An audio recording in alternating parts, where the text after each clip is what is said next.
6년 전 필리핀 앙헬레스 코리안타운에 있는 부동산 사무실에 한 남성이 찾아왔습니다. 선글라스를 쓴 채 Who is the Mr. Park? 미스터 박이 누구냐고 물었습니다. 호텔 사업을 하던 60대 박모 씨가 몸을 일으킨 순간 탕탕탕 총알이 날아들었습니다.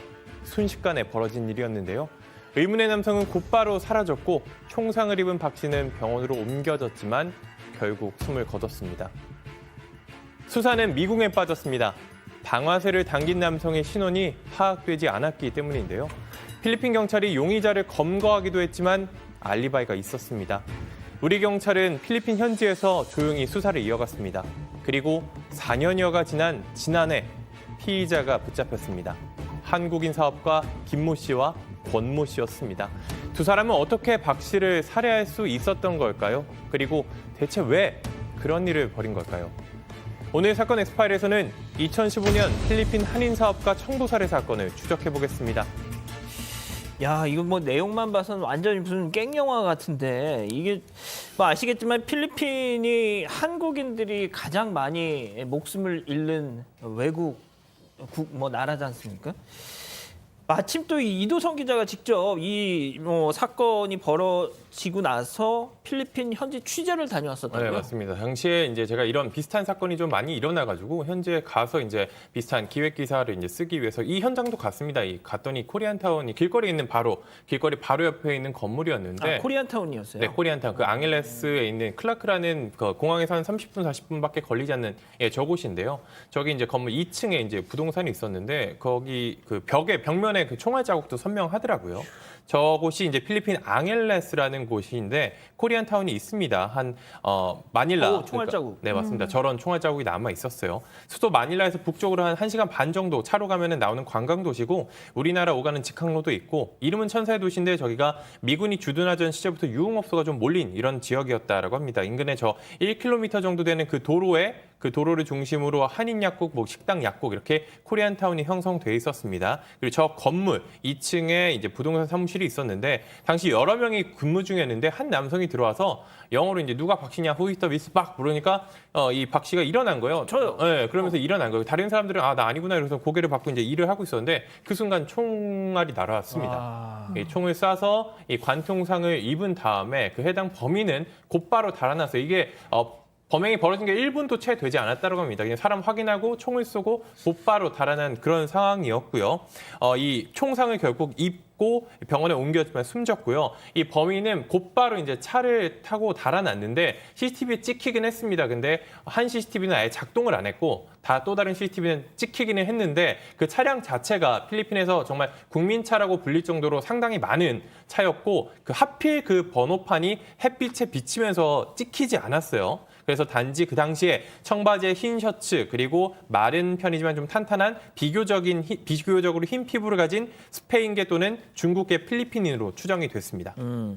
제가 보니까 필리핀이 올해부터 주민등록 이거를 사업을 시작했어요. 그래서 최근에야 2천만 명 정도 주민등록이 완료됐다니까 양 변호사님 진짜 그냥 쏘고 튀면은 잠수를 타면은 못 잡는 거 아닌가요? 이런 데서는? 실제로 못 잡았어요. 왜냐하면 보면 이게 피해자하고 이게 총격을 가한 사람하고 연결고리가 없었던 겁니다. 이게 와서 박 씨가 누구야라는 얘기는 누군지도 모르고 왔다라는 거지 않습니까? 게다가 무슨 돈을 훔쳐간 것도 아니고 그냥 딱 총만 쏘서 사람만 해치고 갔으니까 청부살인으로 보이긴 하는데 범인은 누굴까? 이 필리핀 같은 경우 아까 말씀하신 것처럼 한국인 피해자들이 워낙 많아서 코리안 데스크라고 해서 우리나라에서 파견간 경찰분도 계시거든요. 그 경찰분도 근데 필리핀 현지 경찰 협조 얻기도 어려워서 한 4년 동안 사비까지 털어가면서 범인 추적을 했는데 다 실패했어요. 한 두세 명 정도 용의자로 지목된 범인들도 있었지만 전부 다 사실은 범인으로 밝혀지진 않았습니다. 교수님, 그 필리핀이 총기 소유가 자유롭잖아요. 그래서 유독 이런 청부 살인 사건이 많은 것 같아요. 네, 굉장히 많고 그러다 보니까 우리나라 이제 조직 범죄를 저지른 사람들 중에 일부가 이제 필리핀으로 조직을 이전해가지고 이런 일들이 정말 비일비재하게 특히 여행객들이나 사업하는 사람들 대상으로 많이 일어나거든요. 그런데 정말 이 사건은 다행하게도 아마도 해외 파견이 돼 있는 경찰이 굉장히 애를 쓴 것 같습니다. 4년여간 수사를 해가지고 청부한 범인들은 검거를 했습니다. 네, 그래가지고 일단은 일단락이 된 것으로 그렇게 보고가 되죠.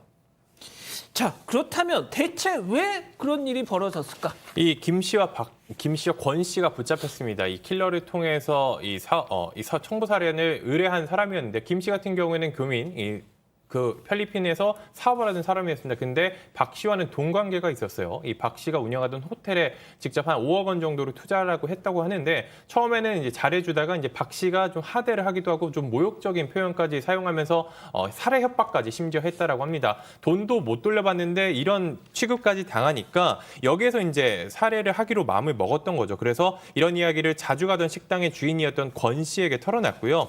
이 권 씨와 함께 모의를 해서 이 필리핀 킬러를 구했습니다. 그래서 이 권 씨는 현직 공무원으로 일하던 사람과 이제 연인 관계였는데 킬러 조직과도 연이 있었고 이 사람을 통해서 결국 이런 범죄를 저질렀습니다. 이런 정황이 4년여 만에 모두 드러나게 됐고요. 그래서 결국 우리나라에서 재판을 받게 됐습니다. 아, 재판이 우리나라에서 있었습니까? 그렇습니다. 범죄지가 비록 외국이지만 피해자도 우리나라 사람이고요. 또 가해자 2명 모두 일단 우리나라 사람입니다. 킬러는 이제 확인이 안 됐습니다만 이런 상황에서 일단 그 형법도 적용이 되고요. 그리고 또 형사소송법상의 재판권, 또 재판 관할도 우리나라에 있어요. 따라서 이렇게 신원을 파악하고 또한 체포하면 그다음에 우리나라에 데리고 와서 재판을 하는 데는 지장이 없습니다. 다만 잡는 게 어려운 건데 이 사건에서는 다행히 도저히 잡았고요. 특히 김 씨는 이미 한국에 있었고 또 권 씨는 필리핀에 있었는데요. 당시에 그 필리핀 당국과 공조를 해서 이제 우리나라 비행기 안에서 체포영장을 집행했고 재판으로 넘겼습니다. 양 변호사님, 지금 킬러를 못 잡았잖아요. 네. 그런데 그러면 유죄 입증하기가 되게 어려울 것 같은데. 그게 굉장히 법정에서 다투어졌죠. 아닌 게 아니라 이게 김 씨 같은 경우 처음에 청부라는 걸 알려진 사람 나 그런 적 없다. 아하. 총 쏜 사람도 못 잡아놓고 왜 나한테 그런 걸 덮어 씌우느냐라고 주장을 하고 돈을 지금 권 씨에게 준 건 맞는데 사업 자금이었지 언제 청부살인 시킨 적 없다. 아하. 권 씨 같은 경우도 그냥 돈 심부름 한 것뿐이지 킬러 알아준 적 없다라고 얘기를 하고 사실 이 두 사람을 잡는데 이 제보가 결정적이었는데 제보요. 문제는 그 제보 내용을 법원에 제출을 못했습니다. 왜냐하면 제보 내용을 제출했다가 제보자가 또 청부 살해를 당할 수도 있잖아요. 야, 진짜 별. 이게 정말 무시무시한 사건이었던 겁니다. 그래서 그 부분이 굉장히 이 법정에서 이 날카롭게 다퉈졌습니다. 손 변호사님, 그렇다면 이거 법원 판단도 참 쉽지가 않았겠네요. 네, 하지만 1심과 2심 재판부는 모두 유죄 판단을 내렸습니다. 즉 김 씨가 권 씨에게 킬러를 구해달라고 이제 교사했고, 그리고 또 피해자는 김 씨 등이 고용한 킬러에 의해 살해된 것이다. 라고 보았는데요.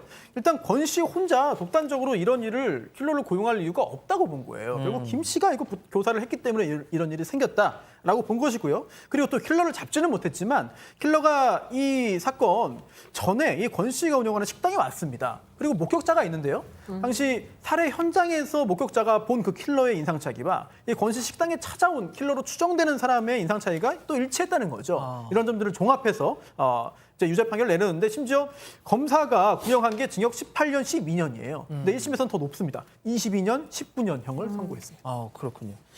자, 지금 뭐 우리 가족 여러분들 중에서도 몇 분 얘기하시는데 필리핀 청부 살해 뭐 우리 돈으로 뭐 최소한 50만 원만 줘도 가능하다 뭐 이런 별의별 얘기들이 다 있더라고요. 그래서 아무튼 조심 또 조심하셨으면 좋겠습니다.